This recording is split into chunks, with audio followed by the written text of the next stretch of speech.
நமது நமோ நாராஜ நமது ஹரிமோ நமோ நாராஜ நமது. மடி யார் யார் வந்திருக்காங்க? நாரத மாமா வந்திருக்காங்க. சிலு சிலு சிலு மன காற்று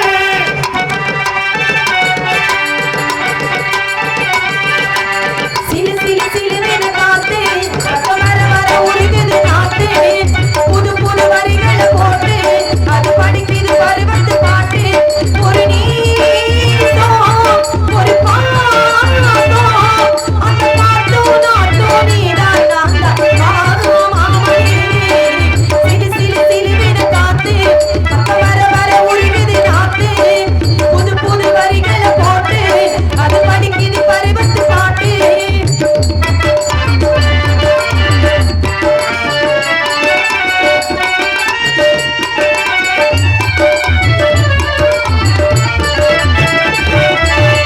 வாய்க்காலும் வயலும் சாட்சி மாமாவே நான் போயாம உன்னை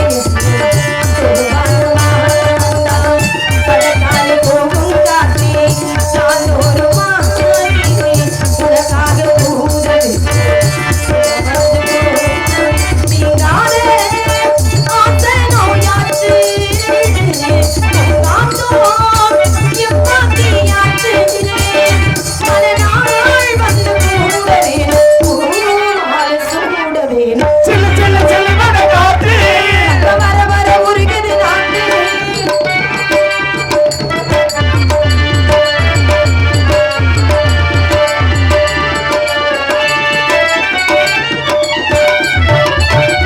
எங்கேயும் உள்பட தேடி போகாதே மாமா பால் பாட்டு பரிசும் போடு நல்லாச்சு மாமா என்ன நீ காதல் பண்ணே அதனால வீடு கண்ணாடி போயா என்று விடமாட்டேயால நான் கூத்தும் மஞ்சள் நீரானே நீ போடும் சொத்துடாதாரே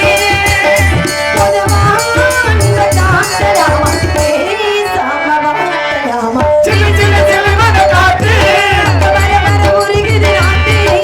புது புது வரிகளை போட்டு அது படிக்குது பருவத்து பாட்டு ஒரு நீதோ ஒரு பாதோ அந்த காத்தோ நாட்டோ நீதான் மாமணி சிலு சிலு சிலுவில காத்து வர வர உருகுது நாட்டு புது புது வரிகளை போட்டு அது படிக்குது பருவத்து பாட்டு அண்ணே சொல்ல ஞாபகம் இருக்கா? காவல்ல அப்படி செய்யணும். காவல்ல இந்த மாதிரி என்ன நடக்குதுங்க? காவல் பார்க்கறது சொல்லுவோம். என்ன காவல் பாக்குறது? நான் கட்டி பிடிச்சு கொடுத்தா காவல் பாப்பீங்களா? வல்லாண்டு வல்லாண்டு வல்லாண்டு கலந்து பல்லெல்லாம் நான் செட்டு போட வச்சுக்கிறாளே என்னமா? அவ்வளவு காலத்துக்கு நீ வாழ்றா. ஒரு விஷயம் தெரியுமா? இங்கே முனியோட்டம் இருக்கிறது. என்ன முடி ஓட்டம் இருக்கா? அண்ணே முடி ஓட்டம் இருந்தா இந்த இடத்தை விட்டு நம்ம போயிரணும். ஏன்னா முடி வந்து நம்மளை அடிச்சிரும். ஐயோ முனியோட ஆச்சரியத்தை கொன்றுவேன். முனிவர்டா முனிவர். முனிவர் நம்ம இடத்துக்கு வந்திருக்காரு. சுவாமி அழைத்து வரணும் ஆசீர்வாதம். இத அழைக்கிறேன். ஐயா சாமி. அண்ணே நீங்க ரெண்டு பேரும் உள்ள போய் காவல் பாருங்க. சாமி கிட்ட ஆசீர்வாதம் வாங்கிட்டு வந்தேன். வரவேண்டும் சுவாமி வரவேண்டும் அருள்கூர்ந்து ஆசி தர வேண்டும். வரவேண்டும் சுவாமி வரவேண்டும் ஆசி தர வேண்டும். மகிழ்வோடு உம்மை குறவர்கள் தொழுதேன் இது நாளில் உமது அருள் வேண்டும். வரவேண்டும் சுவாமி வரவேண்டும் அருள்கூர்ந்து ஆசி தர வேண்டும்.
வந்தவரை வரவேற்பது தமிழுடைய மாண்பு. அந்த மாண்புக்கு ஏற்றபடி நல்ல ஒரு வரவேற்பு. வரவேற்று உங்களை வாழ்த்துவது என்னுடைய கடமையாகும். இதோ என்னுடைய வாழ்த்து உங்களுக்காக.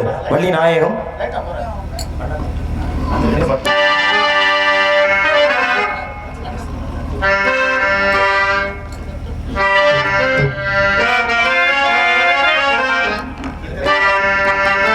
மண்ணை தொட்டு கும்பிட்டுட்டு பொட்டுன்னு வச்சுக்கம்மா, வெள்ளக்கல்லு மூக்குத்தியும் பட்டுன்னு நிறமா. மண்ணை தொட்டு கும்பிட்டுட்டு பொட்டுன்னு வச்சுக்கம்மா, வெள்ளக்கல்லு மூக்குத்தியும் பட்டுன்னு நிறமா. தெக்கால ஓடுற பாடிருந்தாடி சிந்தங்கள் பாடட்டுமே, வடக்கால ஓடுற வைகைய வந்து வாழ்த்துக்கள் கூறட்டுமே. ராசாத்தி நல்ல நேரம் வந்தது, யோகம் வந்தது, மாலையில் சூடிக்கம்மா. மண்ணை தொட்டு கும்பிட்டுட்டு பொட்டுன்னு வச்சுக்கம்மா, வெள்ளக்கல்லு மூக்குத்தியும் பட்டுன்னு நிறமா.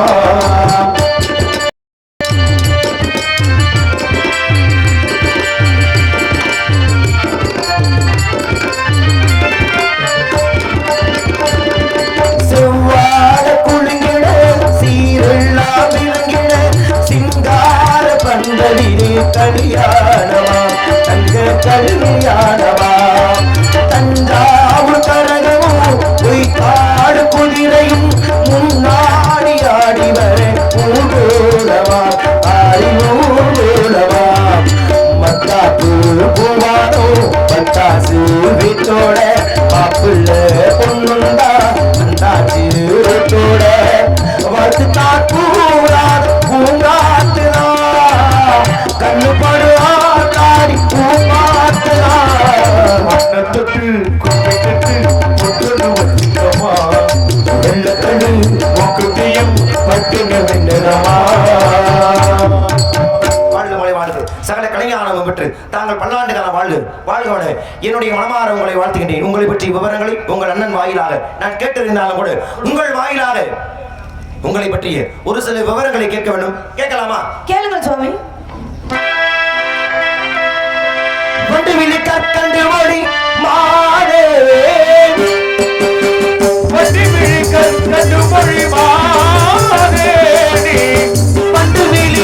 வண்டுவிழி கற்கண்டு மொழி மாறே, நீ வந்திருக்கும் நாடு சொல்.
கேட்ட கதை பாடல்களுக்கு மிகச்சரியான பதில் பாடல்கள், வாழ்த்துக்கள். ஆனா இது மட்டும் போதுமா? போதாது. ஒரு சில விவரங்களை கேட்க வேண்டும் அப்படின்னு ஒரு ஆவல் உண்டு. நான் வந்திருக்கிறேன். கேட்கலாமா விவரங்களை? இல்ல மேலும் விவரங்கள்னா எப்படி கதைக்குட்பட்டா இல்ல கதைக்கு அப்பாற்பட்டா? எப்படிமா? இல்ல மேலும் விவரங்கள் கேட்கணும்னு ஆசைப்படுறீங்களே, கதைக்குட்பட்டா இல்ல கதைக்கு அப்பாற்பட்டான்னு கேட்டேன். அது என்ன கதைக்குட்பட்டனா கதைக்கு அப்பாற்பட்டனா? இல்ல கதைக்குட்பட்டுனா இப்ப நீங்க பாடின பாடல் மாதிரி இது மாதிரி பல கதை பாடல்கள்லாம் உண்டு. அது மாதிரி கதை பாடல்கள் நீங்க பாடி அதுக்கு பதில் பாட்டு நான் பாடி அதுக்குண்டான அர்த்தங்களா பேசிக்கிட்டோம் அப்படின்னா அது வந்து கதைக்குட்பட்டு. சரி, கதைக்குட்பட்டுனா கதை பாடல்கள். நீ யாரு, இது யாருடைய பிள்ளை, எதுக்கு அங்க வந்திருக்க, என்ன செய்ய போற, இதெல்லாமே கதை பாடல்கள், கதைக்குட்பட்டு. சரி, இதை ஏத்துக்கிறேன். இந்த கதைக்கு அப்பாற்பட்டு பேசுறதுனா என்ன உங்களுக்கு புரியல? கதைக்கு அப்பாற்பட்டுனா ராமாயணம், மகாபாரதம், 18 புராணம் அந்த மாதிரி விஷயங்களை பேசணும் அப்படின்னா அது கதைக்கு அப்பாற்பட்டு. இல்ல, உன்னுடைய கூற்றுப்படி ராமாயணம் மகாபாரதம் பேசுறோம், அது கதைக்கு அப்பாற்பட்டதா? என்ன அறிவுல ராமாயண மகாபாரதம் பேசுறது நீ கதைக்கு அப்பாற்பட்டுங்கிற? அது கதைக்கு அப்பாற்பட்டு கேக்குற. எப்படி கதைக்கு அப்பாற்பட்டுன்ற? ஏன் ராமாயண மகாபாரதம் நீ நான் பேசக்கூடாதா? எப்படி சுவாமி இது கதை கேட்கிறேன்? கதைக்கு உட்பட்டுனா இப்ப நீங்கள் நானும் பேசிக்கிறது கந்த புராணத்தின் முறைப்படி பேசிக்கிறோம். சரி, அப்படி பேசும்போது அது எப்படி அதுல எப்படி நீங்க ராமாயண மகாபாரதம் இல்ல பேசுவீங்க? பேசக்கூடாதான்னு கேக்குறேன். யுகம் 4 இருக்கா? ஆமா. என்னென்ன இருக்கு? திரேதா திரேதா துவாபரம் கலியுகம். 4 யுகம் இருக்கு. ஆமா. முதல் யுகம் கிரேதாயுகம். ஆமா. நடந்த கதை ஹரிச்சந்திர புராணம். ஹரிச்சந்திரன். இரண்டாவது திரேதாயுகம். நடந்த கதை ராமாயணம். ராமாயணம். மூணாவது துவாபர யுகம். ஆமா. நடந்த கதை மகாபாரதம். இப்ப கலியுகத்துல கந்தபுராணம். நடந்துகிட்டு இப்ப கந்தபுராண முறைப்படி நம்ம பேசிட்டு வச்சுக்கோ. இப்ப ராமாயண மகாபாரதம் நடக்க போகுதா நடந்து முடிஞ்சிருச்சா? இல்ல ஏற்கனவே நடந்து முடிஞ்சிருச்சு. நடந்து முடிஞ்சிருச்சுல. ஆமா. நடந்து முடிந்த கதையை உங்க அப்பா அம்மா சொல்லி கொடுத்துருக்கலாம். இல்லைங்க காட்டுல காவல் பாக்குற பல முனிவர்கள் வர்றாங்க. ஒரு முனிவர்கள் யாராச்சும் உனக்கு ராமாயண மகாபாரத கதையை சொல்லி கொடுத்துருக்கலாம். உனக்கு தெரிஞ்சிருக்கலாம். நான் விவரம் கேட்கலாம், நீ சொல்லலாம். இது ஒண்ணு கதைக்கு அப்பாற்பட்டு போகாது. என்ன அறிவுல அப்ப நீ என்ன சொல்ல வர? இத்தனை வருஷமா ராமாயண மகாபாரதம் நாரதவள்ளி பேசினா அது எல்லாமே கதைக்கு அப்பாற்பட்டுங்கிறியா? நான் கதைக்கு அப்பாற்பட்டு அதை சொல்ல வரலங்க. கதைக்கு உட்பட்டுனா வெறும் கதை பாடல்கள் மட்டும் பாடி அப்படி பேச முதல்ல சொன்னத காதுல வாங்கி முதல்ல பேசு. கதை பாட்டு மூலமா கேட்டதுக்கு நீ பதில் பாட்டு கொடுத்துட்டோமா? அதுக்கப்புறம் நிறைய விவரம் கேட்க போறேன்னு நான் ஆரம்பிச்சிட்டேன். அப்பன்னா நான் முன்னாடியே சொல்லிட்டேன். இரு முதல்ல வாங்கி பேசு. சும்மா பேசுறத பேசக்கூடாது. நான் முதல் வார்த்தை சொல்லும் பொழுதே கதை பாட்டு கேட்டது நீ பதில் பாட்டு பாடிட்டோமான்னு முடிச்சிட்டேன். கதைக்கு உட்பட்டு அதுலயே முடிஞ்சிச்சு. நான் அடுத்து என்ன கேட்டேன்? உன்னை விவரம் கேட்க போறவான்னு கேட்டேன். நீங்க அதுக்கப்புறம் தான் சொன்ன எங்க விவரம் கேட்க போறீங்கன்னா அப்ப கதைக்கு உட்பட்டா கதைக்கு அப்பாற்பட்டானு. சரி என்ன கதைக்கு அப்பாற்பட்டுன்னா ராமாயணம். உனக்கு எவன் சொன்ன ராமாயண மகாபாரதம் பேசுறது கதைக்கு அப்பாற்பட்டு? உனக்கு பேச பிடிக்கல, பேச பயமா இருக்குன்றதுக்காக நான் கதைக்கு அப்பாற்பட்டு பேசுறேன். என்ன பேச்சு முதல்ல? ராமாயண மகாபாரதம் பேச பயந்துகிட்டு அதனாலதான் உங்ககிட்ட நான் கேட்கிறேன் அப்படிங்கிற ஒரு எண்ணத்தோட நீங்க நின்னுகிட்டு இருந்தீங்கன்னா இப்ப சொல்றேன், நீங்க எதை வேணாலும் கேளுங்க, பதில் நான் சொல்றேன். இந்த அறிவு முதல்ல இருந்திருக்க வேண்டியதானே? விவரம் கேட்கணும்னா எது வேணா கேளுங்க, சமைச்சாருன்னு முடிஞ்சு போச்சு. ஒரு கதைக்கு உட்பட்ட கதைக்கு அப்பாற்பட்டனா ஏங்க அதை கேட்டதுனால உங்களுக்கு என்ன பிரச்சனை? ஏன்னா முதல் கோணம் முடிச்சு ஒரு சொம்பு பால்ல ஒரு சொட்டு விஷம் தான் விஷந்த. நீ ராமாயண மகாபாரதம் கதைக்கு அப்பாற்பட்டனா பேச்ச விடுங்க. உங்கள்ட்ட நான் சொல்லி பேச்ச விடுங்க. முதல்ல சொன்ன வார்த்தையை நான் கிடையாது. முதல்ல பேசுறத கேட்டது ஒரு தவறா? ராமாயணம் யாரும் பேசுறது இல்லையா? ராமாயண மகாபாரதம் பேசுறாங்க. கதைக்கு அப்பாற்பட்டு இப்ப நான் உன்ட திருக்குறள் இருமா உன்ட திருக்குறள் 4 அடியோட கேட்டனா நீ சொல்லலாம். ஏங்க நம்ம நடக்கிற இந்த காலகட்டத்துக்கு அப்புறம் தானே உருவாகுது. அது எப்படி பேசணும் கேட்கலாம். நம்ம பேசுறதுக்கு முன்னாடியே உருவாச்சுல. ஏங்க நான் கதைக்கு அப்பாற்பட்டுன்னு ஏன் கேட்டேன் ராமாயண மகாபாரதம் சொன்னா கந்த புராணத்துக்கு ராமாயண மகாபாரதத்துக்கு என்ன சம்பந்தம் இருக்கு? நம்ம சந்திக்கிறோம். கந்த புராணத்தை மட்டும் இப்ப நம்ம சந்திக்கிறோம்ல, இது கந்த புராணத்துக்கு இருக்கா? இல்ல சங்கரதாஸ் சுவாமிகளால் உருவாக்கப்பட்டது. வள்ளி நாரதர் சந்திச்சு கந்த புராணத்துப்படி நீ நானும் சந்திக்கவே இல்லை. அப்புறம் என்ன நீ கந்த புராணத்தை அடிப்படையில பேசுற? அப்படி அடிப்படையில பேசுறது நீ நாரதத்துக்கு வரவே கூடாது. பிரச்சனை உங்களுக்கு விவரம் கேட்கற சாமி கேளுங்க. அதோட நிப்பாட்டிக்க. கதைக்கு உட்பட்டு கதைக்கு பாடுபட்டு உங்களை பார்த்து அப்படி நாங்க பயந்து எப்ப ராமாயணம் பேசுறீங்களா? யாருக்கு இங்க கொண்டு முடிக்கிற? சரியா? விவரம் கேட்கறனா கேளுங்க, முடிஞ்சு வச்சு. எதுக்கு யாருக்கா நீங்க காவலுக்கு வந்திருக்க? முருகனுக்காக காவல் வந்திருக்கீங்க. குல கடவுள் யாரு? முருகப்பெருமான். முருகப்பெருமான் நெற்றியில என்ன சின்னம் பட்டிருக்கார்? பட்டம் போட்டிருக்காரு. எதுக்கா போட்டாரு தெரியுமா? சிவனை நினைச்சு அவர் பட்டம் போட்டிருக்காரு. வல சுருக்கமான பதிலா? சரி வா, ஒண்ணும் பிரச்சனை இல்ல. சுருக்கமா கேள்வி கேட்டா சரி சுருக்கமா பதில் சொல்லுங்க. சரி சிவன் எதுக்கு போட்டிருக்காரு? முடி சார்ந்த மன்னராக இருந்தாலும் கடைசிக்கு பிடித்தாமலே அப்படிங்கறது எடுத்து காட்டணுங்கறதுக்காக அவர் நெற்றியில பட்டம் போட்டாரு. சரி அப்ப சிவன் போட்டாருங்க. சிவனை வணங்கக்கூடிய பக்தர்களும் திருநீரை பூசினாங்க. திருநீர் இட்டு பெருமை சேர்த்தவங்கள என்னன்னு சொல்றோம்? அடியார்கள்னு சொல்லுவாங்க, நாயன்மார்கள்னு சொல்லுவாங்க. இப்ப உன் நாட்டுக்கு எந்த நாட்டுக்கு இல்லாத ஒரு சிறப்பு இருக்கு. உன்னுடைய நாட்டுக்கு. என்னுடைய நாட்டுக்கு. ஆமா. ஏன்னா 21 நாயன்மார்கள் 41 நாயன்மார் வாழ்ந்த நாடு உன் தொண்டை நாடு. ஏன் தொண்டை நாடுன்னா சோழ நாட்டுல இருந்து இது பிரிக்கப்பட்ட பிறகு தொண்டை நாடு ஆயிருச்சு. அப்படின்னா அந்த நாட்டை சார்ந்த பகுதியிலேயே ஏறக்குறை 43 ஓ நாட்டிலே 43 அடங்கிருச்சு. அதுக்கப்புறம் பாண்டி நாடு, சேர நாடு, இதெல்லாமே சோழ நாடு, இதெல்லாம் அதுக்கு அப்பாற்பட்டு வருது. அப்படின்ற பொழுது அதிகப்படியான நாயன்மார்களை கொண்டது ஓ நாடு. கதைப்படி வர்றேன், கதைக்கு அப்பாற்பட்டு போகல. உன் விருப்பப்படி நான் கதைக்கு உட்பட்டு வர்றேன். நாயன்மார் ஒவ்வொரு பகுதியிலும் வாழ்ந்திருக்காங்கல்ல, அது மாதிரி நம்ம பகுதியிலையும் ஒரு நாயன்மார் வாழ்ந்து பெருமை சேர்த்தாரு. சுருக்கமா கேட்க யாரும் சொல்லுவோம்? அவர்தான் மாணிக்க வாசகர். ஆவடியார் கோவில்ங்கிற ஒரு மிகப்பெரிய ஸ்தலத்தை கட்டினாரா இல்லையா? மாணிக்கவாசகரா? மாணிக்கவாசகர் வந்து என்ன கோயில் கட்டினாரு? இதாங்க திருப்பரந்துரை என்று சொல்லக்கூடிய இடத்துல ஆவடியார் கோவிலை கட்டினாரா இல்லையா சிவனுக்காக? இல்ல யோசிச்சு பேசுறியா இல்ல பயந்துட்டு பேசுறியா? புரியலையே. இவ்வளவுதான் எத்தனை கேளுங்க அப்படின்னு அந்த பேச்சோட துணி கொஞ்சம் முறையுது. ஏன் இப்ப என்ன தவறாதான் சொல்லிட்டேனா? தவறாதான் சொல்றேன். சரி அதை முடிச்சுக்குவோம். இப்ப ஆவடியார் கோவில் பக்கத்துல தானே வந்திருக்கோம். ஆமா அதெல்லாம் இல்லைங்களா? அவடர்கள் வந்து தான் வந்திருக்கான் பக்கம் தான். நான் அதை அந்த இடத்துக்கு போகல. என் கேள்வி முதல்ல நீ காது வாங்கினியா? என்ன கேட்டேன் உனைய? என்ன கேட்டீங்க? இந்த பகுதியில இருக்கக்கூடிய ஒரு சரி, மாணிக்கவாசகர் அரிமர்த்தன பாண்டி எடுத்து அமைச்சர் இருந்தாரு. அப்ப கீழே கடற்கரையில குதிரை சந்தை அதிகமா இருக்கும். அப்ப குதிரை வாங்குறதுக்காக கொடுத்த காசை கோவில கட்டி விட்டு கோயில கட்டினா ஆத்மநாதன் குறுங்கு மரத்தடியிலே இறைவன் குருவாக வந்து மோட்சம் வழங்கினார், தீட்சை பெற்றார். அவர் மாணிக்க இன்னைக்கு ஆவலர் மாணிக்கவாசகர் எத்தனை சிறப்பு. உற்சவத்திலே வச்சு அவர் வணங்கக்கூடியவருக்கு ஒரு தனி ஒரு பெருமை இல்லையா? மாணிக்கவாசகர் குறைத்து மதிப்பிடவில்லை. அவர் நம்ம பகுதிக்கு பெருமை சேர்த்தவனே. ஆனா என் கேள்வியை காதல் வாங்கினியா? நான் என்ன கேட்டவனே? என்ன கேட்டீங்க? இந்த பகுதியில வாழ்ந்த ஒரு நாயன்மார் பயன்படுத்துறேன். நம்ம பகுதியில் வாழ்ந்த சிவபக்தன் பயன்படுத்துறா. இப்ப நீ 63 நாயன்மார்ல படிச்சிருக்கியா? அதுல நான் மாணிக்கவாசகர் வர்றாரா? இல்ல, வரல. அப்புறம் என்ன அறிவுல மாணிக்கவாசகர் இங்க வாழ்ந்தாரு அப்படி சொல்லுவேன்? நான் உன்ட எந்த சிவபக்தர்னு அவனை கேட்டனா? இல்லையே. மாணிக்கவாசகர் வந்து சமய குறவர்கள் இருக்காரு. 63 நாயன்மார்ல இருக்காரா? 63 பேர்ல அவர் கிடையாது. இல்ல. இப்ப கேள்விக்கு நல்லா காதுல வாங்கிக்கிட்டியா இல்லையா? நான் கேட்ட கேள்வி இந்த பகுதியிலே வாழ்ந்த, அப்படி பார்த்தா கூட வாழ்ந்தார். நம்ம பகுதியில வந்து கோயில் கட்டி சிறப்புற வாழ்ந்தார். ஆனா நான் கேட்கிற கேள்வி, இந்த பகுதியிலே பிறந்தது இந்த பகுதியில தான். பிறந்ததே இந்த பகுதி, இந்த பிறந்தது வளர்ந்தது எல்லாமே இந்த பகுதி. முக்கியமா நாயன்மார். மாணிக்கவாசகர் நாயன்மார் அல்ல. இருக்கிறார்ல, மணமேல்குடியில பிறந்த குலச்சிறை நாயனார் என்று சொல்லக்கூடியவர் இந்த பகுதியை சார்ந்தவர் தான். மணமேல்குடியிலே பிறந்து மணமேல்குடியிலே வாழ்ந்தவர். அப்ப என் கேள்விக்கு எது பதில்? நீங்க வாழ்ந்தவர்னு சொன்னே நான் மாணிக்கவாசகர் சரி அவருடைய நாயன்மார் தானே கேக்குறேன். நாயன்மார் வர்றாரு, மாணிக்கவாசகர் இல்ல. சரி, குலச்சிறை நாயனார் எங்க யாரிடத்துல அமைச்சரா இருந்தாரு? எப்படிங்க? அது நெடுமாறன் என்று சொல்லக்கூடிய அமைச்சரிடம் பாண்டிய மன்னன் கிட்ட அமைச்சரா இருந்தாரு. முழு பேரு நெடுமாறன் தானா? நின்றசீர் நெடுமாறன் அப்படிங்கிற பாண்டிய மன்னன் கிட்ட அமைச்சரா இருந்தாரு. ஏன் பாதி பேர் சொன்னா பாதி சம்பளம் தரேன்னு சொன்னாராமா? இல்ல குடுப்பிய பாதி நாங்க நீங்க கொடுக்குற பாதி சம்பளத்தை நாங்களும் வாங்கிட்டு போயிடும். அப்ப முழு பேர் சொல்லி நின்றசீர் நெடுமாறன் அதானே ஒரு பேரு. அவருடைய மனைவியார் பேர் என்ன தெரியுமா? மங்கையர்க்கரசியார். அந்த மன்னே காலத்தின் சூழ்நிலையால என்ன ஆகி போயிட்டான்னா சமணத்துக்கு தாவிட்டான். சைவத்தை துறந்து சமணத்துக்கு போயிட்டான். அப்ப மன்னனுடைய அந்த ஆணவத்தை அடக்கி அவரை மீண்டு சைவத்துக்கு கொண்டு வருவதற்காக மங்கையர்க்கரசியார் யாருடைய உதவியை நாடினார்? அதான் குலச்சிறை நாயனார் என்று சொல்லக்கூடியவருடைய உதவியை நாடி போய் திருஞான சம்பந்தரை கூட்டிட்டு வர சொன்னாங்க. அவர் தான் போய் திருஞான சம்பந்தரை கூட்டிக்கிட்டு வந்தார் பாண்டிய நாட்டுக்கு. எங்க போய்?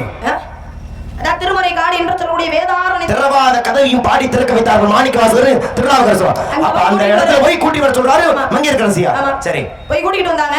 கூட்டிட்டு வந்ததுக்கு அப்புறம் தான் பாண்டிய நாட்டுல சமண சமயத்தை ஒழித்து சைவ சமயத்தை மீட்டு கொண்டு வந்தாங்க. அப்ப சமணம் எங்கெல்லாம் உயர்ந்திருக்கிறதோ அந்த சமணத்தை அழித்து சைவத்தை உயர்த்திய பெருமை மணமேல்குடியில பிறந்த குலச்சிறை நாயனார் கொண்டு. இப்ப சமணனுடைய ஆதிக்கம் அதிகமானது பாத்தியா? அதே காலகட்டத்துல ஒரு மிகப்பெரிய சிவபக்தர் போறாரு. இறைவனுக்கு வழிபடும் பொழுது அவருடைய பழக்கமே இறைவனுக்கு விளக்கேற்றி வழிபடுவதுதான் அவருடைய பழக்கம். விளக்கேற்ற போறாரு. ஆனா நினைவு தடுமாற்றத்தால விளக்கேற்ற போனவரு என்ன கொண்டு போகல. இப்ப யார வழி இல்லாம என்ன கொண்டு வரேன்னு சொல்லி ஒரு வீட்டை தட்டி, ஐயா நான் விளக்கேற்றலாம் என்ன கொடுங்கன்னு கேட்க. ஆனா அங்கே சமணம் தழைத்து ஓங்கியதால் என்ன சொல்றாங்க? ஏப்பா நீ வணங்குற சிவனே கையில அக்கினி சட்டியோட தானப்பா இருக்காரு. நெருப்பு தகத்தகன்னு எரியுது. அதுல வந்து நெருப்பள்ளி போட்டு விளக்கேற்ற வேண்டியதானப்பா. எதுக்குப்பா நீ விளக்கேற்ற? அப்படிப்பட்ட நீ எண்ணெயில விளக்கேற்றாம போய் தண்ணீர் விளக்கேற்றியான்னு சொல்லு. யாரா தண்ணீர் விளக்கேற்ற முடியுமா?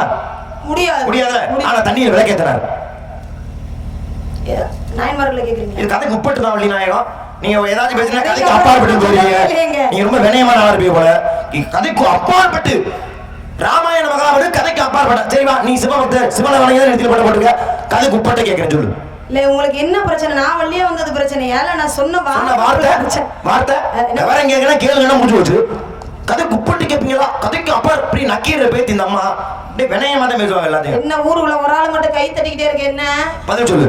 பச்சை தண்ணியில விளக்கேற்றி சிறப்பு செய்தா ஒரு சிவபக்தர். ஏன்னா பச்சை தண்ணியில யாராலும் விளக்கேற்ற முடியாது. ஆனால் நீங்க சொன்ன மாதிரி அனுதினமும் சிவனுக்கு விளக்கேற்றி வணங்கும் போது அனுதினம் வழக்கம். பொழுதாகி போச்சு, விளக்கேற்ற வர்றாரு. விளக்கேற்ற வரும் போது என்ன இல்லை, அப்பதான் அந்த வீடுகளை போய் கேட்கும் போது இந்த மாதிரி சிவனை பத்தி ஒரு மாதிரி நகைத்தவன்னு சொல்றாங்க. ஏளனமா பேசுறாங்க. உங்க ஆண்டவர் தான் நீங்க கும்புறவர் தான் கையில தீச்செடுத்து தான் வச்சிருப்பாரு, அவருக்கு ஏப்பா போய் விளக்கேத்துறீங்க அப்படின்னு சொல்லி நகைக்கவும் என்ன பண்றாரு, இனிமே வீட்டுக்கு போய் என்ன எடுத்துட்டு வர முடியாதுன்னு சொன்ன காரணத்தினால என்ன பண்றாரு, நம்ம வணங்கக்கூடிய இறைவனை இப்படி பேசிட்டாங்கிறதுக்காக என்ன பண்றாரு, தற்கொலை பண்ணிக்கலாம்னு ஒரு தெப்ப குளத்துல போய் குதிக்க போற, தண்ணியில மூழ்கி இறக்கலாம்னு போற. அப்படி இறக்கலாம்னு போகும் பொழுதே சிவபெருமான் வந்து அசரீதியாக சொன்னாரப்பா, நீ இறக்க வேணாம், இந்த தண்ணீரை மூழ்கி நீ இறக்க வேணாம், இந்த தண்ணீரை கொண்டு எனக்காக நீ விளக்கேற்று விளக்கு எரியும்னார். அந்த தண்ணியவே எடுத்துட்டு போய் விளக்கை ஏற்றினார். விளக்காகப்பட்டது எரிந்ததாம். அவர் தான் அதே 63 நாயன்மார்கள் இருக்கக்கூடிய நபி நந்தி அடிகளார் என்று சொல்லக்கூடிய நாயன்மார் தான் தண்ணீர போய் விளக்கேற்றினார். பச்சை தண்ணீர் விளக்கேற்றி பிரவேசித்தவர் யாரு? நாயன்மார் பேர் என்ன? நபி நந்தி அடிகளார். நபி நந்தி அடிகள். ஒரு கேள்விக்கு பதில் சொல்ற ஒண்ணு இருக்கு. ஆனா எவ்வளவு சுருக்கமா மக்கள் புரியுற மாதிரி சொல்றது ஒண்ணு இருக்கு. உண்மையிலே இந்த இவ்வளவு பெரிய கதையை இவ்வளவு சுருக்கமா சொன்னதுல எனக்கு சந்தோஷம். ஏன்னா நான் சொல்லியிருப்பேன் கதையை, நீங்க ஆரம்பத்திலே அதை சொல்லி தான் கேட்டீங்க. கதையை இப்படி நடந்திருக்கு. ஒரு அருவா கூறு மணிக்கு போய் சொல்லிருவேன், அது தீட்டுவோம். நல்லா தீட்டு பட்டுச்சுன்னா அது கூர்மையான அருவா மாறிடும். ஒருவேளை சரியா தீட்டு படலைன்னா அது பேர் மலுமட்டன். அது பேர் என்ன? மலுமட்டன். உன் கதையும் மலுமட்ட கதை தான். இந்த மலுமட்ட கதையை சொல்றதுக்கு தான் நீங்க அப்படியே கதை குப்பட்டு கேப்பீங்களா இல்ல கதைக்கு அப்பாற்பட்டு கேப்பீங்களான்னு கேட்டியா? நீ இந்த வார்த்தை உங்க மனசை ரொம்ப தாக்கிருச்சுன்னு நினைக்கிறேன். கதை குடிச்சிருக்காரு சும்மா பார்த்தா எரிச்சலா தான் இருக்கும். உங்களை பார்த்தா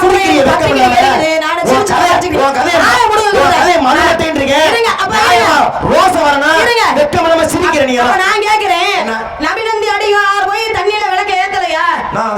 ஏத்தி எரிக்கலையா? சிவபெருமான் வந்து அசரீரியா சொன்னது தவறா? சொன்னது தப்புன்னு நான் சொன்னேனா? அப்ப எதுக்கு நீங்க இப்ப சொல்றீங்க? சொன்ன வார்த்தை கவனி. என்ன வார்த்தை? ஊர் சரியா தீட்டு படலைனா மல்லுமட்ட. ஆமா தீட்டுறோம். சரியா தீட்டு படலைனா மல்லுமட்ட. நான் நீ சொன்ன நபி நந்தி அடிகள்ன்ற பேரையோ குற்றம் சொன்னா இல்ல இல்ல இல்ல. இப்ப நீ ஒரு நம்ம பகுதியில் வாழ்ந்த நாயன்மார் யாரு கேட்டேன், என்ன சொன்ன?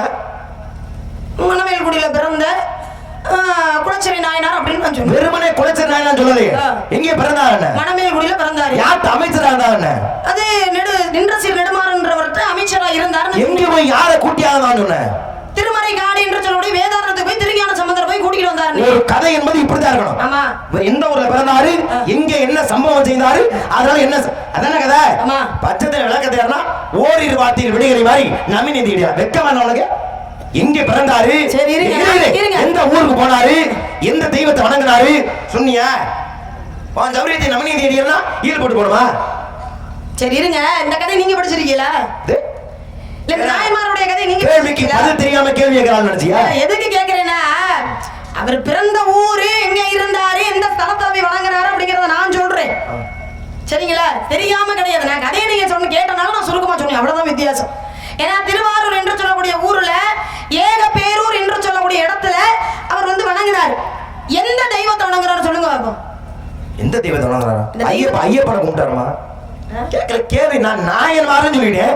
நாயன்மார்கள் யாரை வணங்கி பிரவேசித்தாங்க? யாரை வணங்குறாங்க? சிவனை வணங்கிதானே. எந்த தெய்வத்தானா? சிவனை தாங்க வணங்கினாரு. இப்ப ஆவுடையார் கோவில்ல இருக்கிறது சிவன் தானே. சிவனுக்கு பேர் என்ன?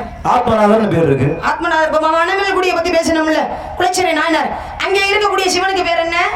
ஜெகதீஸ்வரர் அப்படிங்கிறது சிவனுடைய பேர். 1000 ஆண்டுகள் பழமையான ஒரு கோவில். பாருங்க, அப்ப ஒவ்வொரு இடத்துலயும் ஒவ்வொரு சிவனுக்கு பேர் இருக்குல்ல. அந்த ஆலயத்தின் இறைவன் பெயரா? ஏவா திருவாரூர் சொன்னாவே ஞாபகம் வந்துருக்கணுமே. திருவாரூர் தியாகராஜ பெருமான் ஆலயம். தியாகராஜ பெருமான்ன்றது கோவில் பேரு. உள்ள இருக்கிற தெய்வத்துக்கு பேர் என்னன்னு கேட்டேன். வளவு தெரியவா நீ? பரவாயில்ல. தியாகராஜ பெருமான் என்பது அது பொதுவான பெயர். எப்படி காலர் கோயில் வந்து 3 லிங்கம் இருக்கு, ஒவ்வொரு தனித்தனி பேர் இருக்கும். அது போல தியாகராஜ பெருமாள் கோயில் பொதுவான பேரு. ஆனா அங்கே இருந்த புற்றுக்கொண்டீஸ்வரர் என்று சொல்லக்கூடிய இறைவனுடைய பேர். ஏன்னா அவர் சுயம்புவாக புற்றிலிருந்து தோன்றியதால் அவருக்கு அந்த பேர் வந்துச்சு. இருங்க, இப்ப நீங்க என்ன கேட்டீங்கல்ல, தண்ணியால விளக்கேத்தா அது கூட ஒரு வகையில நியாயமான விஷயம் வச்சுக்கோங்களேன். ரத்தத்தால விளக்கேற்ற முடியுமா? ரத்தம் இருக்குல்லங்க, உடம்புல இருந்து வரக்கூடிய குருதி இருக்குல்ல ரத்தம், அந்த ரத்தத்தால விளக்கேற்ற முடியுமா? ஒரு 61 நாயன்மாரை பத்தி நம்ம இன்னைக்கு கேட்கணும்னு முடிவு பண்ணிட்டாவே அதை பத்திய முன்னுரை முதல் முடிவு தெரியாம நான் கேட்க மாட்டேன். நீ என்ன சொல்ல வர? பச்சை தண்ணி விளக்கேற்றி ஒரு நபி நந்தி அடிகள். அப்ப ரத்தத்தால விளக்கேற்றினார் அப்படின்னா ஏன் ரத்தத்தால விளக்கேற்றணும்? அவர் மிக வறுமையான ஒரு சூழ்நிலை வாழ்ந்து வர. அவர் பிறந்தது திருவொற்றியூர் அப்படின்னா அது காஞ்சிபுரம் பக்கத்தில் இருக்கு. திருவொற்றியூர் ஸ்தலத்தில் பிறந்தார். மிகப்பெரிய சிவபக்தர்.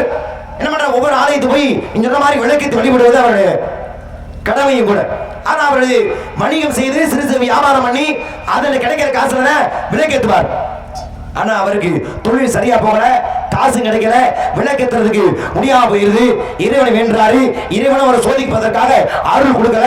வேற வழி இல்லாம தன்னுடைய ரத்தத்தாலே கையை வெட்டி ரத்தத்தை குடுக்கு அதுல விளக்கேற்றுறாரு. விளக்கு எரியுது. ரத்தம் கையில போயிடுச்சா காலில் வெட்டி ரத்தம் கொடுக்கிறார். இறுதியில கையில காலில உடம்புல எங்கேயுமே ரத்தம் இல்லாம சுண்டி போயிருது. வேற வழி இல்லாம தன் கழுத்தை அறுத்து அதிலிருந்து வரக்கூடிய ரத்தத்துல விளக்கத்தனு கழுத்து அறுக்க போறார். சிவன் வந்தார், தடுத்தார், ஆட்கொண்டார். அதுதான் திருவொற்றியூர் என்று சொல்லக்கூடிய ஸ்தலத்தில் பிறந்த கலிய நாயனார் பேர்.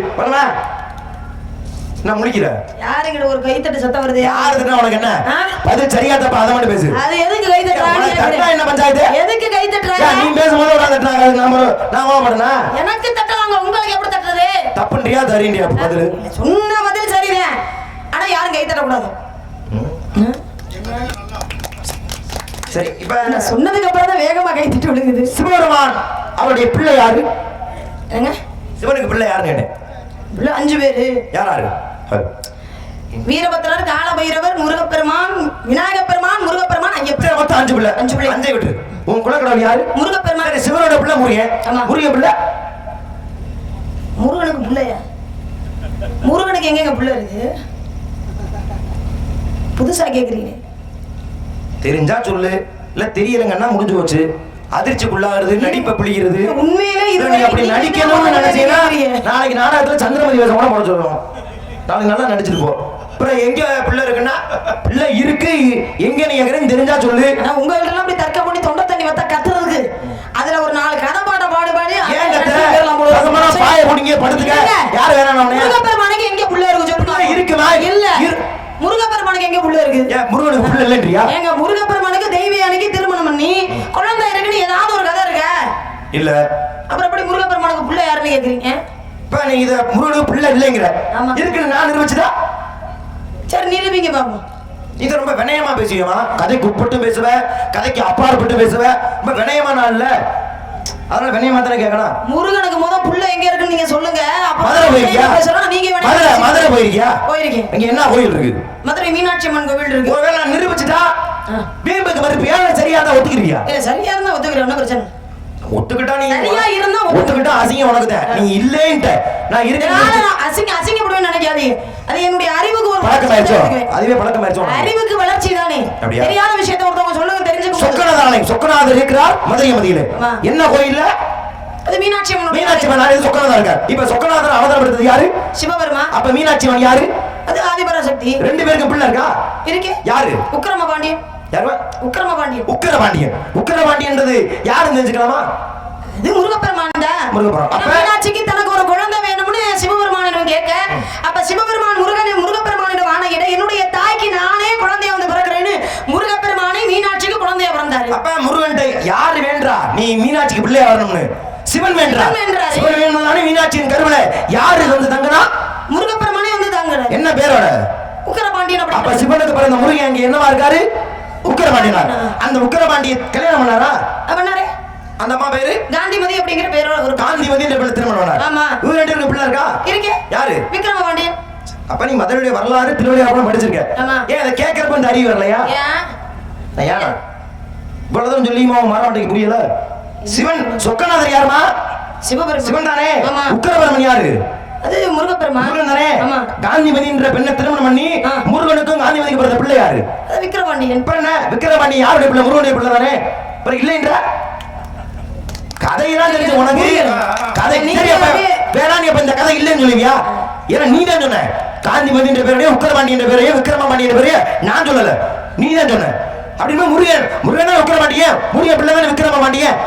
முருகன் பிள்ளை இல்லைன்றா? எங்க அவதாரம்ங்கிறது வேற. முருகப்பெருமானுக்கு பிள்ளை இருக்கு அப்படின்னா முருகப்பெருமானுக்கு கிடையாது. முருகப்பெருமான் அவதாரம் செய்து அவருக்கு வேணா பிள்ளை இருக்கு. முருகனுக்கு நீ என்ன சொல்ல வர்ற? அவதாரம் வேறேன்னா இப்ப சொக்கநாதர் பிறந்தாரு, ஏன் அது சிவன் இல்ல அது பெருமாள் சொல்ல போறியா? அவதாரம் எடுத்தீமா என்ன நீ பேசுற? அவதாரம் சொக்கநாதர் அவதாரம் எடுத்தாலும் அவர் சிவன் தானே. போய் எங்க சிவனை போய் கும்பிடுறோமா இல்ல அவரை பெருமாள் நினைச்சு கும்பிடுறோமா? அது போல அவதாரம் எடுத்தா அது முருகனுடைய அவதாரம் தானமா? அவதாரம் எந்த அவதாரம் எடுத்தாங்க உனக்கு? சாமி யாரு? சிவன் தானே. நீ அப்ப சிவன் இல்லன்னு நினைக்க போறியா? இருங்க. இப்ப உங்க பாட்டை மகாவிஷ்ணு இருக்கிறாருல்ல, மகாவிஷ்ணு எத்தனை அவதாரம் எடுத்திருக்காருன்னு தெரியுமா? எப்படி எத்தனை அவதாரம் எடுத்திருக்காருன்னு தெரியுமா? 9 அவதாரம் இல்ல 10 அவதாரம். ஏன் திருந்த வாய்ப்பே இல்ல. என்ன ஏங்க மகாவிஷ்ணு எத்தனை அவதாரம் எடுத்திருக்காருன்னா 10 தானே சொல்லுவாங்க. 10 சொல்லுவாங்க. நீ என்ன கேட்ட? என்ன செய்யணும்? என்ன கேட்ட?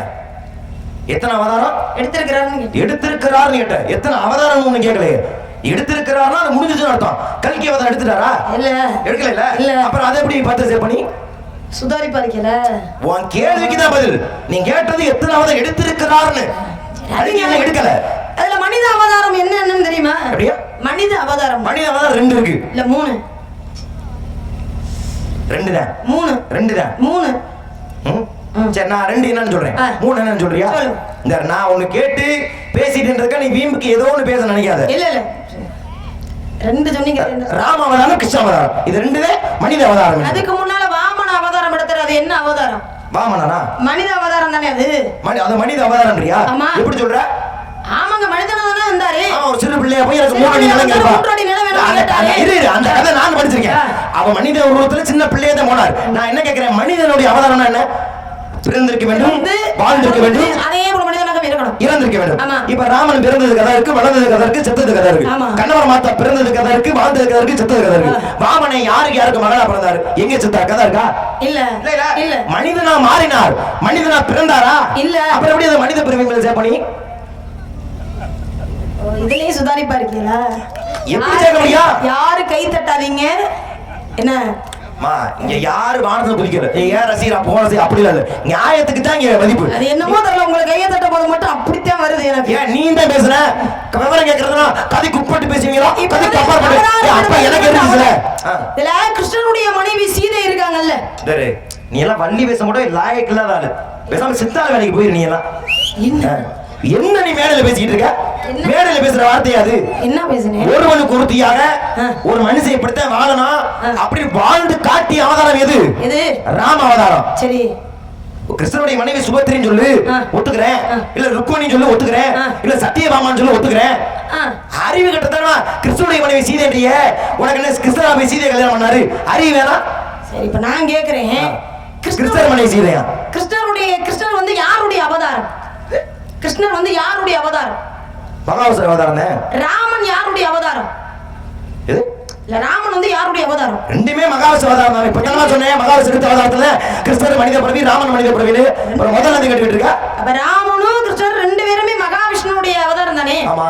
மகாவிஷ்ணுடைய அவதாரம் தானே ராமனும் கிருஷ்ணரும்? ஆமா. அப்ப ராமன் மனைவி சீதைன்னு சொன்னா என்ன, கிருஷ்ணருடைய மனைவி சீதைன்னு சொன்னா என்ன, எல்லாம் ஒண்ணுதானே? எப்படி? இல்லங்க, 2மே மகாவிஷ்ணுடைய அவதாரம் தானே. அது ராமனுடைய மனைவி சீதைன்னு சொன்னா என்ன, கிருஷ்ணனுடைய மனைவி சீதைன்னு சொன்னா எல்லாம் ஒண்ணுதானே? இப்ப இந்த பேச்சு வந்து முறைய வந்து அவதாரம் எடுத்தா கேட்டீங்கல்ல? அவதாரம்ங்கிறது வேற, பிறப்புங்கிறது வேற இல்லையா? நீங்க எப்படி முருகப்பெருமானுடைய அவதாரத்துக்கு புள்ள வந்திருக்குன்னு சொல்லும் போது அதே அவதாரம் தானே கிருஷ்ண அவதாரம், ராம அவதாரம் ஒரே ஆள் தானே எடுத்தாங்க. ஏன் வரல புடிங்க, நீ ஏன் கண்ணே குத்த பாக்குற? அப்படிதானே? சரி, அப்ப ராமனும் மகாவிஷ்ணு அவதாரம் தான், கிருஷ்ணனும் மகாவிஷ்ணு. அப்படின்னா என்ன சொல்ற? அவதாரம் வேற வேற. முருகனாகவே வந்து இங்க பிறக்கலையே, அவதாரம் தானே செய்தாரு. அப்படி எல்லாத்தையும் அவ்வளவு தெளிவா உள்ள போக முடியாதுமா? இப்ப கிருஷ்ணர் யாருக்கு பிறந்தானா? நீ கிருஷ்ணர் அப்பா யார சொல்லுவ? வசுதேவரை சொல்லுவேன். வசுதேவரை சொல்லுவேன். இப்ப ஏன்னா வசுதேவர் தான் அவர் பிறந்தார். மாற்றுக்கருத்துல இல்ல, தன் மனைவியை கூடுறாரு, கூடி அவர் கருத்தரித்து கிருஷ்ணர் பிறக்கிறார். அப்ப கிருஷ்ணனுடைய அப்பா யார சொல்லுவ?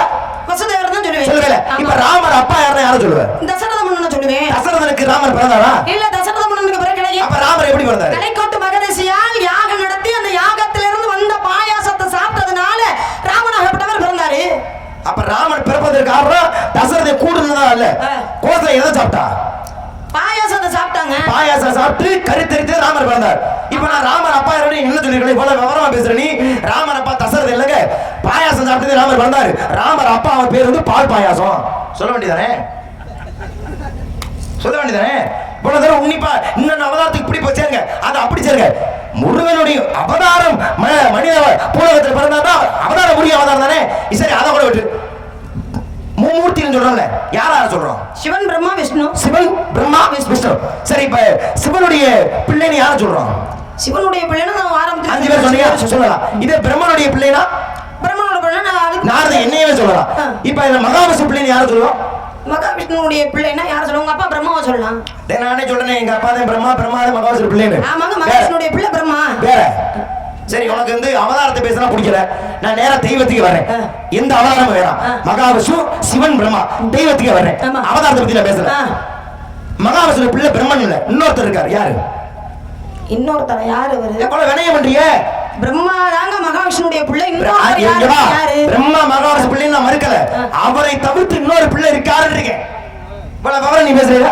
மகாவிஷ்ணு பிரம்மனை தவிர்த்து மகாவிஷ்ணு பிள்ளை பேர் என்ன? வேற ஐயப்பனை சொல்றீங்கள?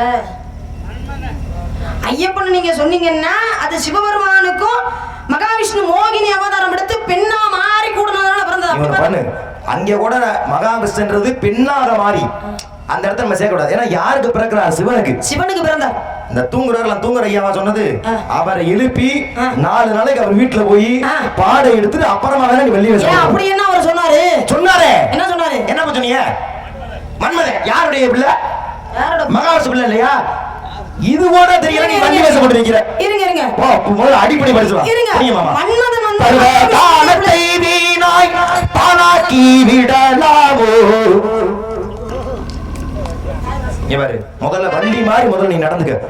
நாரதர் பாட்டு பாடுறேன், என்ன அங்க போய் என்ன நீ பாடுற? நான் வள்ளி மாதிரி நடந்துக்க, நீங்க நாரதர் மாதிரி நான் நாரதர் மாதிரி. நான் அதுக்காகத்தான் சரி தொலைது சனியே அசிங்கப்படுத்த வேணா நான் கதைக்கு போயிட்டேன். சரியா? நான் உன்னை அசிங்கப்படுத்தணும்னு நான் சொன்னாரே, இது கூட தெரியல. இருங்க மன்மதன் வந்து மகாவிஷ்ணுடைய பிள்ளைன்னு எப்படி சொல்றீங்க? இது நீ படிக்கலையா? முதல்ல படிக்கல, எப்படி சொல்றீங்கன்னு கேக்குறேன், எனக்கு புரியல. அப்புறம் யாருடைய பிள்ளை மன்மதன்? யாருடைய பிள்ளை சொல்லுங்க பாப்போம். சரி மன்மதன் எப்படி தோற்றுவிக்கப்பட்ட? மன்மதன் எப்படி தோற்றுவிக்கப்பட்ட? எப்படி தோற்றுவிக்கப்பட்டாரு? இல்ல அதான் கேக்குறேன், மகாவிஷ்ணுவுடைய பிள்ளை மன்மதன் எப்படி சொல்றீங்க? உன் பேர் என்ன? என் பேர் வள்ளி. உனக்கு இன்னும் புரியுற மாதிரியே சொல்றேன். ஆமா பெரிய வள்ளி. வள்ளிக்குள்ள இருக்கிறது யார் சொல்லு? உன் பேர் என்னமா? சும்மா சொல்லுமா. பெரிய பெரிய முறைப்படி இந்த அம்மா கதை நடத்துறாங்க. நடைமுறையா கேக்குறீல? அப்படியே கேக்குறேன் சொல்லு. நடைமுறையா லட்சுமி என்னுடைய லட்சுமி தானே? லட்சுமி யார்? முதல்ல லட்சுமின்ற கதாபாத்திரம் யாரு? லட்சுமியுடைய கதாபாத்திரம் யார் அப்படின்னா புரியல. லட்சுமின்ற அட லட்சுமி யாரமா சொல்லுவா? மகாலட்சுமியை தான் சொல்லுவான். மகாலட்சுமி தாமா. மகாலட்சுமின்றவங்க யாருன்னு சக்தி யாருன்னு என்ன சொல்லுவா? சிவனுடைய மனைவி. மகாவிஷ்ணுவுடைய மனைவி. அப்படிதான் ரொம்ப வினயத்துக்கு நான் போறேன், யதார்த்தமா கேக்குறேன். மகாலட்சுமி யாருடைய மனைவினா மகாவிஷ்ணு மனைவி தான் மகாலட்சுமி. எப்படி சுந்தரர் சிவபெருமான் தன் அழகை பார்க்கும் பொழுது உள்ள இருந்து வெளியே வந்தாரோ அதுவரை மகாலட்சுமி தன் அழகை எல்லாம் திரட்டி உருவாக்கின உருவம் தான் மன்மதன். மகாலட்சுமி பிள்ளை மன்மதன். மகாலட்சுமி புருஷன் யாரு? மகாவிஷ்ணு. மகாவிஷ்ணு தன் மனைவியோட பிள்ளை. இவருக்கு என்ன வேணும்? கொடுங்கண்ணா. ஏங்க அப்படி என்ன வேணும்? இல்லதானே? ஏமா அது எப்படி நீங்க சொல்ல முடியும்? மகாலட்சுமி தனிப்பட்ட முறையில ஏங்க மகன் இறந்துட்டான அந்த அம்மா மார்பிள் அடிச்சுக்கிட்டு அழுகுறாங்க. ஆமாமா. அந்த காரணத்துல சிந்தூசியாகப்பட்டது பறந்தது. சரி ஏன் தன் பிள்ளை செத்துட்டான் தானே இறந்தா அடிச்சுக்கிட்டா? நீங்க என்ன கதையை குழப்புறீங்க? மகாலட்சுமி குழப்பத்துக்கு வேலை இல்ல. மன்மத தோன்றியது மகாலட்சுமிக்கு. மகாலட்சுமி புருஷன் யாரு? இருங்க நான் உங்களை கேக்குறேன். இருங்க முதல்ல சொல்றத வாங்கி பேசணும். மகாலட்சுமி புருஷன யாரு? மகாவிஷ்ணு. பின்ன தன் மனைவிக்கு தோண்டு வைக்கப்பட்ட இவர் என்னன்னு கூப்பிடுவாரு? மயன் தானே. தன் அம்மாவோட புருஷன் என்ன பெரியப்பா கூப்பிடுவாரு? அப்பா தானே. இருங்க இப்ப நான் கேக்குறேன், விநாயக பெருமான பார்வதி தேவி படைக்கப்பட்டாங்க. படைச்சுட்டாங்க, படைச்சு தன்னுடைய காவலுக்காக வச்சிருக்காங்க. சிவபெருமான் வந்தாரு, இதுதான் தன்னுடைய பிள்ளைன்னு தெரியல. தெரியாத காரணத்தினால என்ன பண்றாரு? தலையை எடுத்துறாரு. அப்ப பார்வதி தேவி வந்து என்ன சொன்னாங்க? என்ன சொன்னாங்க? இது என்னுடைய பிள்ளை, நான் படைக்கப்பட்ட பிள்ளை, இந்த பிள்ளைக்கு மீண்டும் உயிர் வேணும் தானே கேட்டாங்க. அப்படிதானே கேட்டாங்க. அப்ப கேட்கும் போது என்ன கேட்டிருக்கணும் அந்த அம்மா? இது நம்ம பிள்ளைன்னு தானே சொல்லிருக்கணும் அந்த அம்மா. அந்த அம்மா என்ன சொன்னாங்க? என்னால் படைக்கப்பட்ட உயிர் இது, என்னுடைய பிள்ளையினுடைய உயிர் மீண்டும் வேணும்னு கேட்டாங்க. அப்படி பார்த்தா அது பார்வதி தேவியால் தனிப்பட்ட முறையில உருவாக்கப்பட்ட உயிர். அது எப்படி சிவனுடைய பிள்ளை? ஊருக்குள்ள ஒரு பழமொழி சொல்லுவா, கேள்விப்பட்டீங்களா? தவளை தாவாயாலே கெடும்னு. இப்ப இந்த அறிவுல சொல்ற என் பிள்ளை உயிரை கொஞ்சம் கேட்க மாட்டேங்க. என்னுடைய பிள்ளை உயிரை கொடுங்கன்னு சக்தி கேட்டாரு. அப்படியே கொஞ்சம் எர்த்தை வச்சு சிவனுடைய பிள்ளை யாருன்னு முதல்ல கேட்டேன். இப்ப நீ தப்பிக்க முடியாது, ஒளிப்பதிவு பண்ணிக்கிட்டு இருக்காரு. ஊர் மக்கள் தான் சாட்சிதான். சிவனுடைய பிள்ளை யாருன்னு கேட்டு நீ 5 பிள்ளைனியா? ஆமா. யார சொன்ன? வீரபத்திரர் சொன்ன. வீரபத்திரர், காலபைரவர், விநாயக பெருமான், முருகப்பெருமான், ஐயப்பன். 5 பிள்ளை சொன்ன. இதுல காலபைரவ வீரபத்திரருக்கு அப்புறம் நீ யார சொன்ன? விநாயக பெருமான சொன்னேன். விநாயகர் தானே நீ சொன்ன. விநாயகர் சிவனுக்கு பிறக்கலையில. வார்த்தைப்படி அவர் சிவனுக்கு பிறக்கலையே. சக்திக்கு மட்டும் தோன்றிருக்கப்பட்டார். சக்திக்கு மட்டும் தோன்றுன விநாயகரை ஏன் நீ சிவன் பிள்ளைன்னு சொன்ன? அதுக்கப்புறம் ஏத்துக்கிட்டாரு, தன்னுடைய பிள்ளையா ஏத்துக்கிட்டாரு. அதேதான் இங்கேயா மகாலட்சுமி மட்டும் தோன்றிய மன்மதனை தன் பிள்ளையாக மகாலட்சுமி ஏத்துக்கிட்டாரு. அப்ப சிவன் ஏத்துக்கிட்டவருக்கு விநாயகர் பிள்ளைனா, மன்மதன் ஏத்துக்கிட்டவருக்கு மகாலட்சுமி என்ன வேணும்? எங்கேயா புடிச்சுக்க வர?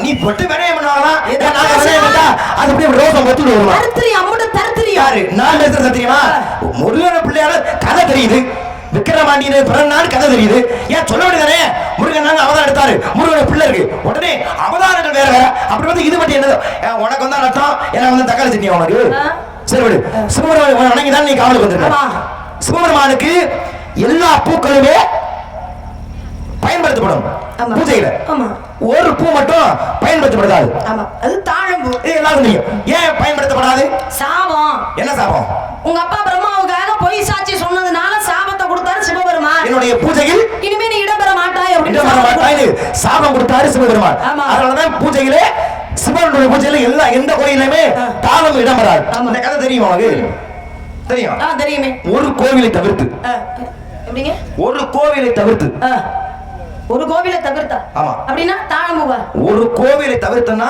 எல்லா கோயிலும் தாழம்பூவா பயன்படுத்த மாட்டார்கள் ஆனா ஒரு கோயில மட்டும் தாழம்பூ சிவ பூஜைக்கு பயன்படுத்தப்படும் இப்ப வாயிலேயே சிவன் அப்படி சிவன் பிள்ளை இது இப்படி பேசுற அப்படி எந்த ஊர்ல தாழம்பூ சிவனுக்கு பயன்படுத்தப்படும் நீ யோசி உனக்கு பார்த்த மாப்பிள்ளைங்க சிறப்பு சுருக்கமா சொல்றேன் கண்டன் தானமா உலகியத்த கணவமா கண்டன் தானமா உலகியத்த கணவன்மா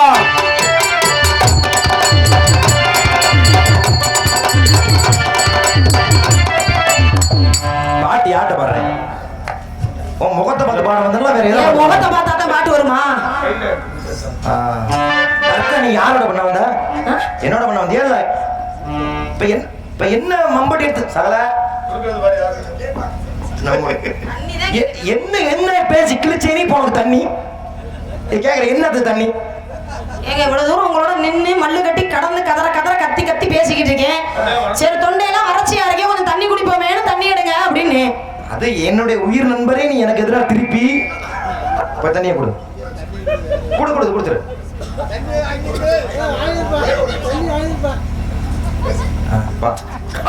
ஒரு சொட்டு தண்ணி உன் தொண்டையில இறங்குச்சு ஆனா இப்படி ஒரு எண்ணம் நான் பார்த்ததே இல்லைங்க கண்டன் தானமா உனக்கு கணவமா சேர்ந்து வாழ்ந்து பாரமா வள்ளி தங்கமே அவனுக்கு நெய் வேறு யாரமா தங்கமே அவனுக்கு நெய் வேறு யாரமா காட்டுக்குள்ளே வாடகைய பேரு கிட்டுமா கடமடையே கட்டி கட்ட உனக்கு நட்டமா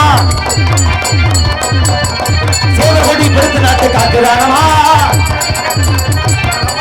சேவர் கொடி பிடித்து நாட்டு காக்குறானமா மாதவனி வாத்துக்கத்தா நீங்களமா ஜெய மாதவனி வாத்துக்கத்தா நீங்களமா கண்டன் கண்டன் யாரு பேச்ச வேணாலும் கேட்பேன் இந்த ஜெயமாதவன் பேச்ச மட்டும் நான் கேட்கணும் அப்படிங்கிற அவசியம் கிடையாது என்ன சரிங்களா வெங்கடேஸ்வரன் பேச்சனையும் கேட்டுக்கம்மா ஐயோ ஏன் ரெண்டு பேரும் கேட்டாலும் உனக்கு என்ன எரியுதுன்னு கேக்குறேன் இப்ப என்ன என் பேரை சொன்னது என்ன பிரச்சனை இப்ப என்ன என் பேரை சொன்ன என்ன பிரச்சனை நாரதர் பேச்ச வேணா கேட்பேன் அதை வேணா சொல்லுங்க ஆனா ஜெயமாதவன் பேசுறதுக்கு நான் கேட்கணும் நான் ஜெயமாதவன் என் பேச்ச கேட்டுதானா நீங்க வந்து நாரதருங்க உங்க பேச்ச நான் கேக்குறேன் பெரியவங்க நீங்க சொல்லுங்க நான் கேட்டுக்கிறேன் அதாம்மா ஜெயமாதவன் என் பேச்ச கேட்டுதானே வாங்கணும் நீங்க ஜெயமாதவன் ஏதோ தொலை இல்ல சார் இல்ல ஒண்ணும் பிரச்சனை சார் குடிக்கணும் ஒண்ணும் தப்பு இல்ல பாவம் இதை பார்த்தாலே எனக்கு பரிதாபமா தான் இருக்கு இல்ல பா குடிங்க ஒண்ணும் தான் குடி உங்களை பரவாயில்ல சும்மா குடிங்க நமக்கும் மனசாட்சி இருக்குல்ல குடிக்கட்டும் ஆனா வெக்கா மானா சூடு சொல்ற எந்த வழியும் தர்க்கத்தில் தண்ணி குடிக்க மாட்டாங்க நீ குடி குடிமா அட குடிமா எவ்வளவு இறக்க எனக்கு என் ஜகலைக்கு எவ்வளவு இறக்க கூடாதுடா அடே அப்பா புண்ணியத்தை சேர்த்து தண்ணி குடி ஆறு எத்தனையோ நாரதர் சந்திருச்சு ஆனா உங்க ரெண்டு பேர மாதிரி இது வரைக்கும் நான் யாரையுமே பார்த்ததில்லப்பா எங்களுக்கு மனசாட்சி நிறையவே இருக்கு போய் குடிப்போம் தப்புல குடி அட குடிமா போமா உனக்கு குடி சார் சும்மா போங்க தப்பு இல்ல குடி ஆனா சோத்துல உப்பு போடுத்தீங்க எந்த வழியும் தர்க்கம் தண்ணி தண்ணி குடிப்பாங்களா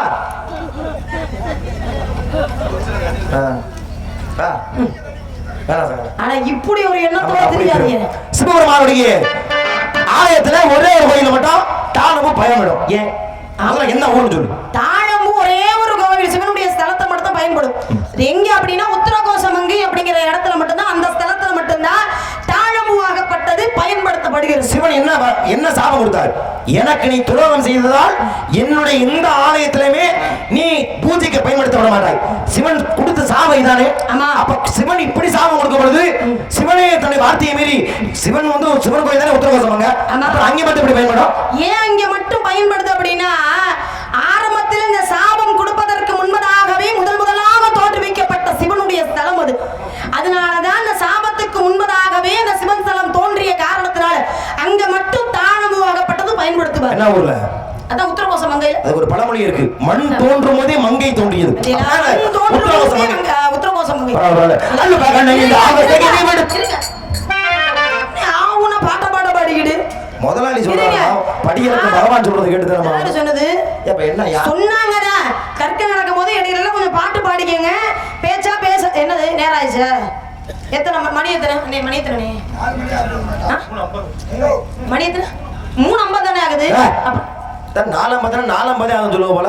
3:50 முருகன் வர அதிகப்படியா நேரம் தாமா? நம்ம ஊருங்க 7 மணி வரைக்கும் நடத்துவான். என்ன வேண்டாம்னு சொல்ல போறாளா? சரி இப்ப என்ன செய்யலாம்ன்ற? சரி மாப்பிள்ளை முருகன் பேரை சொல்ல வேணாம், இருங்க பெருமையா சொல்ல வேணாம். இப்ப சிவபெருமான் வந்து தானபோக்கு சாபம் கொடுத்தார்ல, அதே மாதிரி உங்க அப்பா பிரம்மாவுக்கு சாபம் கொடுத்தாங்க தெரியுமா?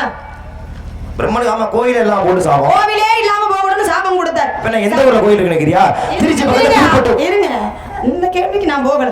உங்க அப்பா பிரம்மா அதெல்லாம் கேட்டா நீங்க பட்டுன்னு சொல்லி புடிங்க, அது எனக்கு தெரியும். இப்ப பிரம்மாவுக்கு வந்து என்ன வேலைங்க? பிரம்மனுக்கு படைக்கக்கூடிய வேலை. படைக்கக்கூடிய வேலை. ஆனா அந்த படைப்பு தொழிலை நிப்பாட்டி வச்சார் ஒருத்தர். யாரு? ஹரியர் மாமா வந்தாலே ஒரு கதை சொன்னாரு, டிபார்ட்மெண்ட் பால்ட். ஆமா, தலையில கட்டி சிறையில அடைச்சார் முருகப்பெருமான். அதுக்கப்புறம் ஒரு விஷயங்களும் படைச்சாரு. அப்புறம் மீண்டும் பிரம்மனை சிறையில இருந்து வெளியில விட்டாச்சு. வெளியில வந்ததுக்கு அப்புறம் அவர் மீண்டும் உயிரினங்களை படைச்சாரா? அந்த ஒரு சமயத்துல அவரை சிறை வச்சாச்சு. சிறை மீட்ட பிறகு தான் செய்த தவறுக்கு சிவன்கிட்ட மன்னிப்பு கேட்டு அதன் பிறகு படைக்க ஆரம்பிச்சாச்சு. அதுக்கப்புறம் இன்று வரை பிரம்மன் தானே படைப்பதாக கருத்து இருக்கு.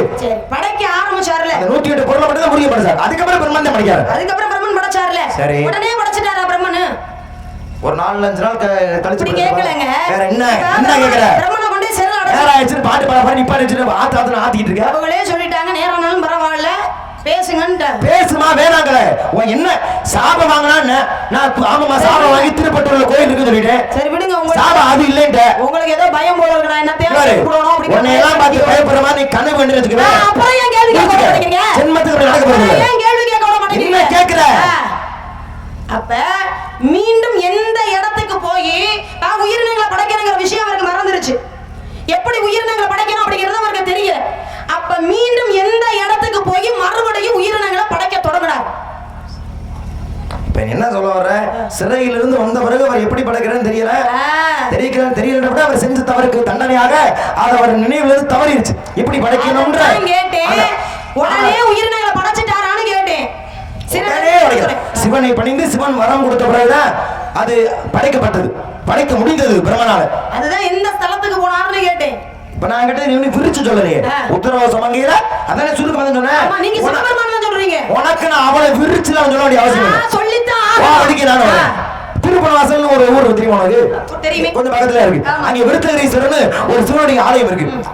புரியுதா உனக்கு? அங்க விருத்தகிரீஸ்வரர் சிவன் ஆலயம் 4 பக்கமும் சிவனுக்கு கண்களை வைத்து 4 தரம் இல்லையா, எல்லா முகமுமே சிவனை நோக்கி இருக்கும் என்பதற்காக 4 முகத்தோடு சிவனை படைத்து அந்த சிவனை வணங்கிய பிறகுதான் பிரம்மன் படைப்பு தொழிலை வைத்துக் கொண்டார். அதான் திருப்பணவாசல்ல இருக்க விருத்தகிரீஸ்வரர் ஆலயம்.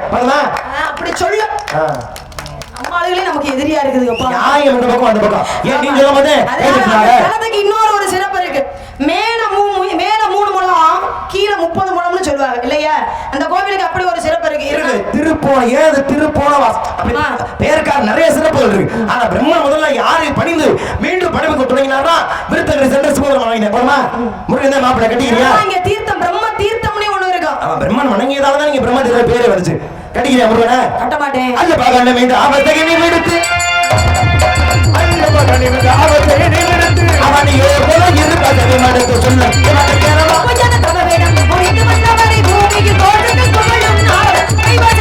உனக்காக நான் சொல்லி இந்த தினமே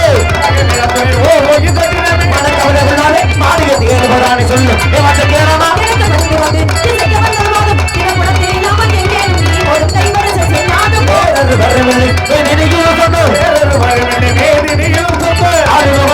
அனைவர் வரமாறும் சொல்லு கேரளா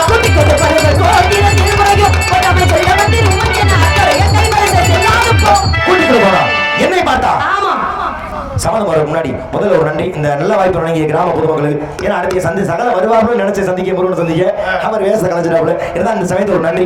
நல்ல வாய்ப்பு வழங்கிய அத்தனை கிராமத்து பெரியவர்களுக்கும் இந்த நாடகத்தின் ஒருங்கிணைப்பாளர் ஆமா ஒரு ஆசிரியர் ஸ்தானத்தில் இருக்கக்கூடிய எங்களது பெரும் மரியாதைக்குரிய அருமை மாமா ஆர்மணி வெட்டுவார் ரத்னப்பா மாமா அவர்கள் முதலில் மிகச்சிறந்த ஒரு நன்றி தெரிவித்து அதுக்கு அடுத்தபடியாக என்னுடைய பேரன்பிற்கு பெரும் மரியாதைக்குரிய என் அன்பு சகலை இசைப்பில் வெங்கடேஸ்வரன் அவர்கள். ஏன்னா ஒரு வேண்டுகோள் வச்சா சகல நடிகன்னு அந்த அன்பான வேண்டுகோளை ஏற்று அந்த வேடத்தை தாங்கி சிறப்பாக. ஏன்னா நான் 10 வயசுல இந்த நாடகத்துறைக்கு வந்துட்டேன். இப்போ வந்து சின்ன பிள்ளைன்னு ஓரளவு புகழ் கிடைச்சி நம்ம ஊர்ல எல்லாம் வயலில் நாடகம் வச்சிருந்தாங்க. அப்பெல்லாம் எனக்கு எதுவுமே தெரியாது. உண்மையில அவ்வளவு திறமையான தொழில் நான் பண்ணல. அப்போ எனக்கு கிடைத்த புகழ் அனைத்துமே ஏதோ சின்ன பையன் நாடகம் இருப்பா அப்படின்ற அந்த ஒரு சிறுவயதுன்ற தன்மையோடு மட்டும்தான் அந்த புகழ் கிடைச்சு. அதன் பிறகு இறைவன் அருளால ஏதோ நம்ம விவரம் பேசி வந்துடுவாங்க. ஆனால் இன்னைக்கு இவ்வளவு பெரிய உயரத்தில் என் சகல வெங்கடேசன் இருக்கா அப்படின்னா முழுக்க அவருடைய திறமை மட்டுமே தான் காரணம். தன்னுடைய திறமையால இவ்வளவு பெரிய உயரத்து வந்திருக்காரு. ஏன்னா நிறைய பேர் வந்து பிரபலமான பாடல்களை பாடி அது பேர் வாங்க. ஆனா என் நான் பார்த்த வரைக்கும் என் சகலனை பாடல்களை பாடி அதை பிரபலமாய் வச்சாரு. நிறைய பாடல்கள் இந்த கூட வச்சிருந்த பாட்டுலாம் யாருக்கு தெரியாது. இவர் பாடினதுக்கு அப்புறம் தான் நாடக உலக மத்தியில் இப்படி பாட்டு இருக்கா ஏன் கோடி இருக்கு கொட்டி பாடல் இது போன்ற எத்தனை பாடல்களை என் சகல பாடி பிரபலம் நடிச்சாரு. எங்கள் வேண்டுகோளை ஏற்று அறிமுக காட்சியில என் அன்பு சகலை மரியாதைக்குரிய இசைப்பு வெங்கடேசன் அவர்களுக்கு முதல்ல மனமானது நன்றி தெரிவித்து இந்த மாதிரி சூரிய அஸ்தமாக்குள்ளார் வணக்கம் எம்பெருமான் முருகப்பெருமானுக்கு திருமணம் செய்யாவிட்டால் எங்களுக்கு ஆனந்தம் இல்ல இது பிரம்ம முடிச்சது இது சத்தியம். உன்னை முருகனை திருமணம் செய்யாமல் இன்று மட்டுமல்ல எந்த மண்ணை விடவே மாட்டேன். அப்புறம்ப்பா விடியறதுக்குள்ள என்ன கல்யாணம்? இப்ப நீ நல்லா பேசுவ. விடியறதுக்குள்ள கல்யாணம். அண்ணே மோகன்தாஸ் அண்ணே விடியறதுக்குள்ள கல்யாணம்னே. எனக்கு மாப்பிள்ளை இந்த இவ்வளவு நேரம் நின்னுகிட்டு இருந்தாருல அவர் இல்லங்க. அவர் சொன்னார்ல முருகன் தான் மாப்பிள்ளை அந்த முருகன் தான் எனக்கு மாப்பிள்ளை. விடியறதுக்குள்ள கல்யாணம். எல்லாரும் கல்யாணத்துக்கு வந்துருங்க. நானும் போய் கல்யாணத்துக்குள்ள ஏற்பாடு பண்ணணுமா இல்லையா? வரட்டுமா? கிடைக்குமா?